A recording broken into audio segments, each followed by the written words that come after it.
நம்ம தமிழ் சினிமால ஒரு சில ஹீரோலாம் கதைக்கு தேவைனா எந்த எல்லைக்கு வேணாலும் போய் கஷ்டப்பட்டு நடிப்புன்னு சொல்லுவாங்க. ஆனா இன்னும் சில ஹீரோலாம் உடம்ப வருத்தி கஷ்டப்பட்டுலாம் நடிக்க மாட்டாங்க. ஆனா கதைக்கு தேவைனா எந்த மாதிரி வேணா நடிப்பாங்க. அந்த மாதிரி இப்ப இருக்கக்கூடிய குறிப்பிட்ட 2 ஹீரோ தான் இதுல பார்க்க போறோம். முதல்ல விஜய் சேதுபதி. இவரு சூப்பர் டீலக்ஸ் படத்துல திருநங்கையா நடிச்சிருப்பாரு. தெரியாதம்மா எவ்வளவு நேரம் ஆகுன்னு அப்படிக்கிறதுக்குள்ள முடிஞ்சிரும்.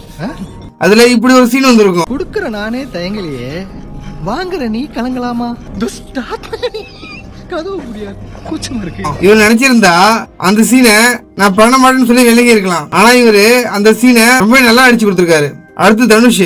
இவரு வடச்சென்னை படத்துல ஒரு சீன்ல கக்கூஸ் கழுவுமே அடிச்சிருப்பாரு. அது மட்டும் இல்ல, அசுரன் படத்துல ஊர் மக்கள் காலில் விழுற மாதிரி சீன் வந்திருக்கும். அதுல கூட டூப் எதுவும் இல்லாம அவரே நடிச்சு கொடுத்திருக்காரு. இவர் நினைச்சிருந்தா அந்த சீன்லாம் வேணாம்னு சொல்லி அதுக்கு பதிலா வேற மாதிரி சீன் வைக்க சொல்லிருக்கலாம். ஆனா இவர் அது பண்ணல.